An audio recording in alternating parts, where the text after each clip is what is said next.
Hello students, today I am going to begin with the fifth chapter of your book Hornbill, that is The Ailing Planet, The Green Movement's Rule, written by Nani Palkiwala. But before beginning this chapter, I just want to ask you, what do you mean by the word ailing? AILING. What do you mean by the word ailing? So here the word ailing means diseased. Now tell me students, why you fall sick? We all fall sick. And why do we fall sick? Just because of our wrong activities. Just because sometimes we eat something wrong which leads us to disease or illness. So in the same manner, so here the writer has called this planet ailing. Ailing word has come from the word ailment. Ailment means disease. So here the writer wants to say that our planet has got diseased. And what is the cause of this disease? The main cause of this disease is human beings, we human beings. Because of the wrong activities of the human beings, our Mother Earth, our planet, is suffering. Now you'll ask, what are the main activities, or what activities of human beings has led this planet to suffer from the disease? So I must tell you that we human beings are very selfish, and we cut down trees in order to fulfill our selfish needs, which leads or which has led to the disease of the planet or our Mother Earth. Just because of us, our Mother Earth is suffering, just because we cut down trees just to make the houses for ourselves. We never think of our planet, our Mother Earth. We always think of our own needs and necessities, and we are least bothered about the Mother Earth needs and vital processes. So this chapter is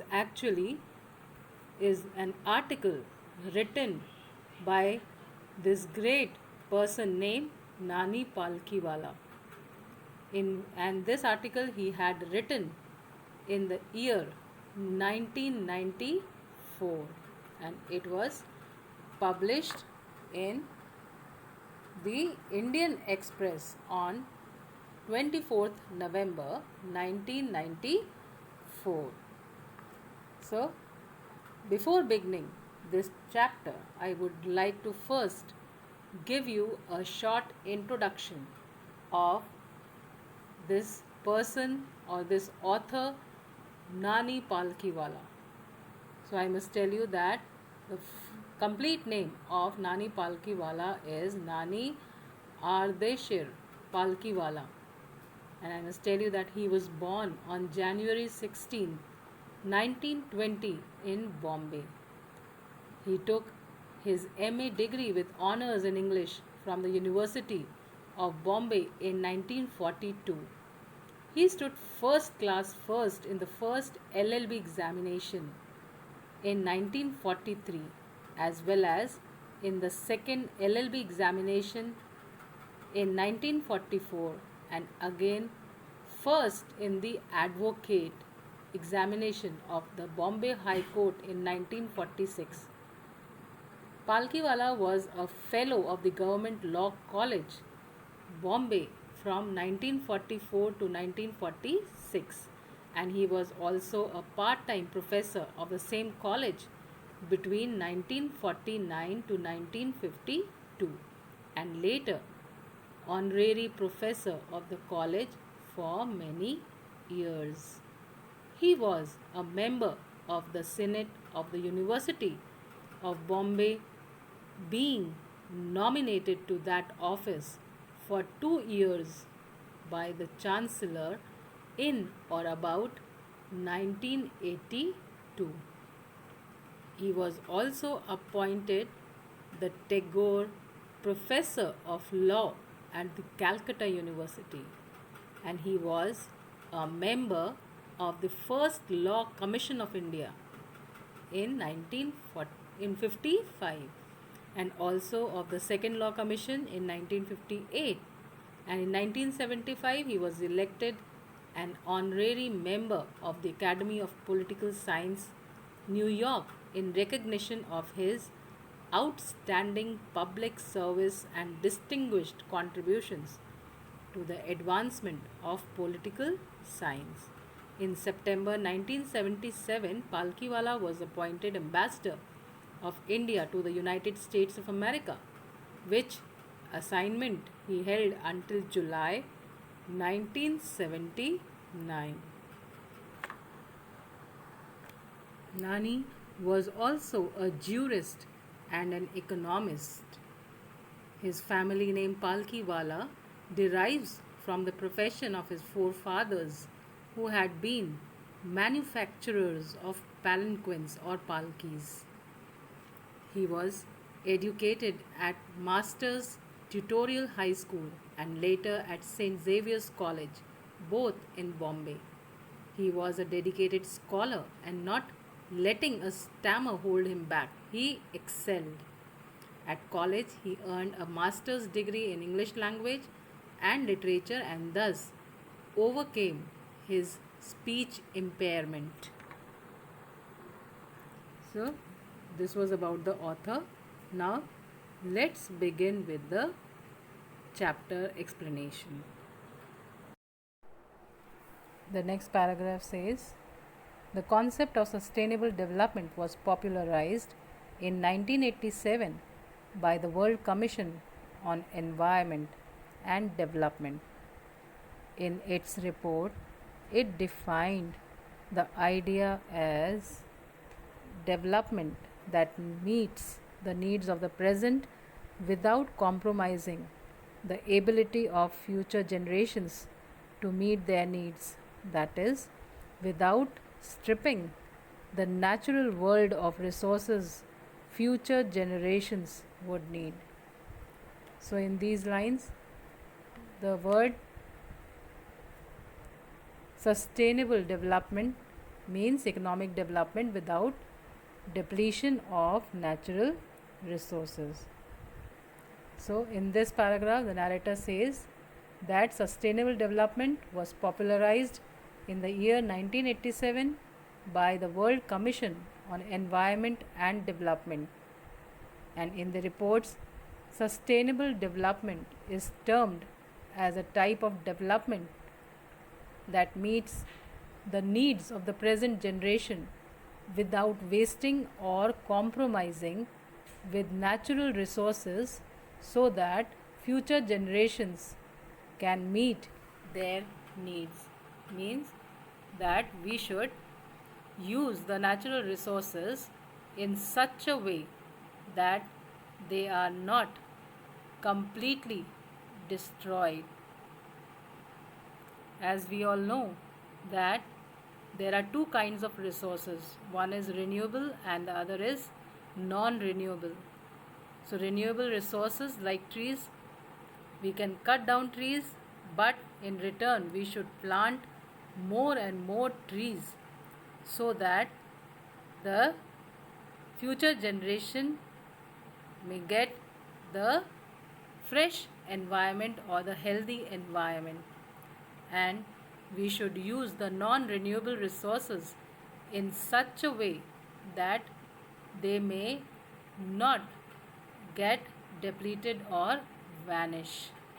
So this is the moral obligation of we human beings, and we should act as the responsible managers or stewards of these resources or the environment to the future generations. That is, we need to use the resources in such a way that they may not get completely destroyed or vanish, that it is not possible for the coming generation to survive. The next paragraph says, in the zoo, at Lusaka, Zambia, there is a cage where the notice reads, "The world's most dangerous animal." Inside the cage, there is no animal but a mirror where you see yourself. Thanks to the efforts of the number of agencies in different countries, a new awareness has now dawned upon the most dangerous animal in the world.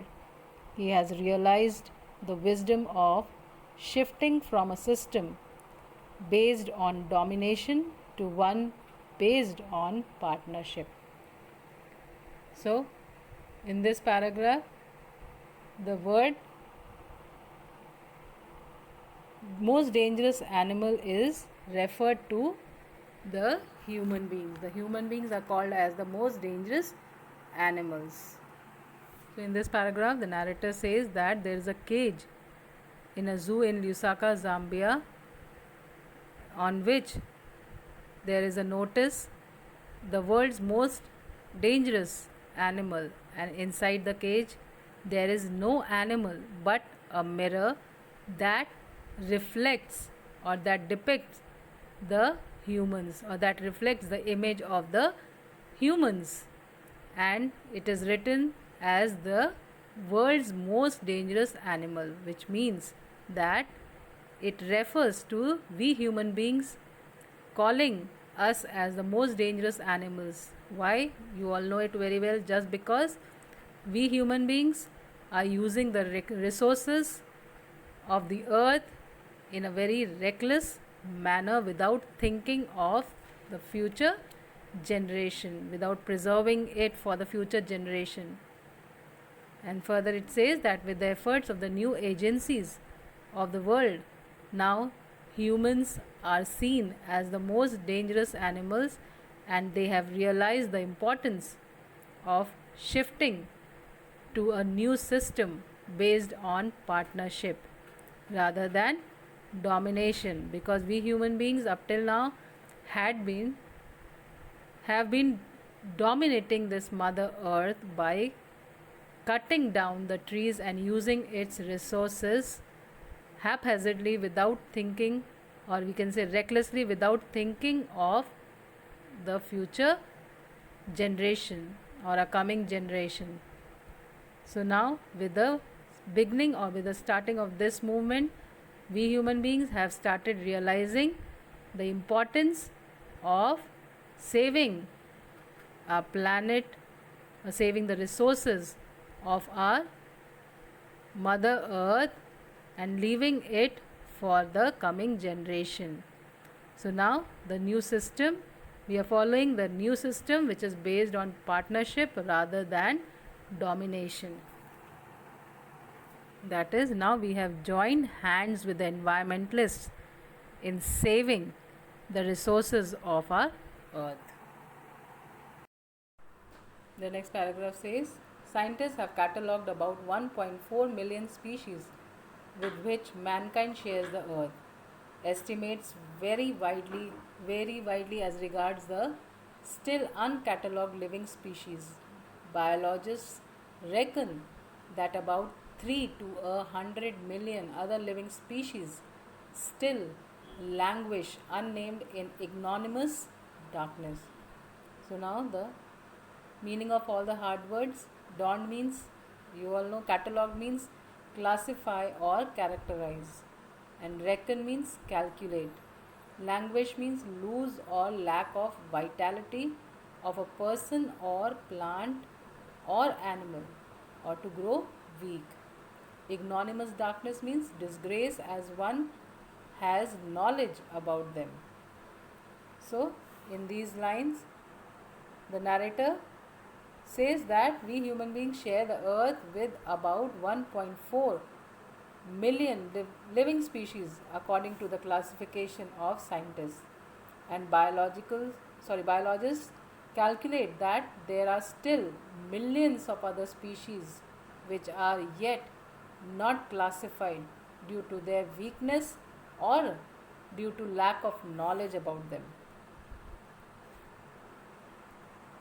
The next paragraph says that one of the early international commissions which dealt Inter alia with the question of ecology and environment was the Brand Commission, which had a distinguished Indian as one of its members, Mr. L.K. Jha. The first Brand report raised the question, are we to leave our successors a scorched planet of advancing deserts, impoverished landscapes, and ailing environment? So, in this paragraph, now first let's see to the meaning of all the hard words. The word inter alia means among other things, and scorched means burn the surface with heat of fire. Impoverished means made poor, and ailing means in poor health. So, in this paragraph, the narrator says that Brand Commission was one of the early international commissions who dealt with questions of ecology and environment, and they commissioned Mr. L.K. Jha as one of their commission members who was an Indian citizen. And its first report raised a question that are we going to leave a burned planet with arid deserts, poor landscapes, and a poor environment for our future generations? The next paragraph says that Mr. Lester R. Brown, in his thoughtful book, The Global Economic Prospect, points out that the Earth's principal biological systems are four: fisheries, forests, grasslands, and croplands, and they form the foundation of the global economic system. In addition to supplying our food, these four systems provide virtually all the raw materials for industry except minerals and petroleum derived synthetics. In large areas of the world, human claims on these systems are reaching an unsustainable level, a point where their productivity is being impaired. And when this happens, fisheries collapse, forests disappear, grasslands are converted into barren wastelands, and croplands deteriorate in a protein conscious and protein hungry world. Overfishing is common every day. In poor countries, local forests are being decimated in order to procure firewood for cooking. In some places, firewood has become so expensive that what goes under the pot now costs more than what goes inside it. Since the tropical forest is, in the words of Dr. Myers, the powerhouse of evolution, several species of life face extinction as a result of its destruction. So now let's see to the meaning of the hard words in this paragraph. The word synthetics means artificial substance, impaired means weakened or damaged, barren wastelands means barely inhabitable piece of land, deteriorate means become progressively worse or decline, decimated means to reduce in number, and procure means obtain with care or effort. So, in this paragraph, the narrator says that there are four principal biological systems that form the foundation of the global economic system, according to the book written by Leslie R. Brown, that is, The Global Economic Prospects, in which he has written that the four main biological systems of the earth are fisheries, grasslands, forests, and croplands. And these are the four systems which provide food and raw material for industry, except for minerals and synthetics. And these systems have reached an unsustainable point where their productivity has impaired. And with this, fisheries will collapse, the forest will slowly disappear, grasslands will turn into barren wastelands, and croplands will become worse. And overfishing is very common nowadays, where the people are becoming protein conscious. Why? Because in fishes only, you can say that fishes contain a lot of proteins. So people want to consume more and more protein for this, for which they have started overfishing or killing the fishes. So, and the narrator says that in the poor countries, the forests are being cut down on a large scale to obtain wood for cooking.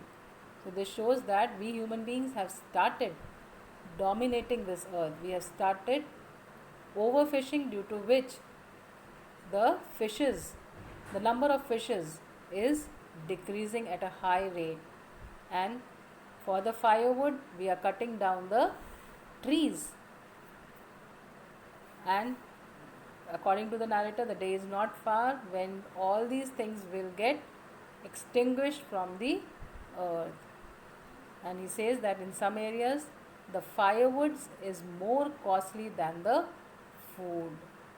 That means the thing which goes inside the pot is cheaper than the thing which goes under the pot, that is the fuel or the firewood. It has become more costly than the food, and many species are under destruction in tropical forests.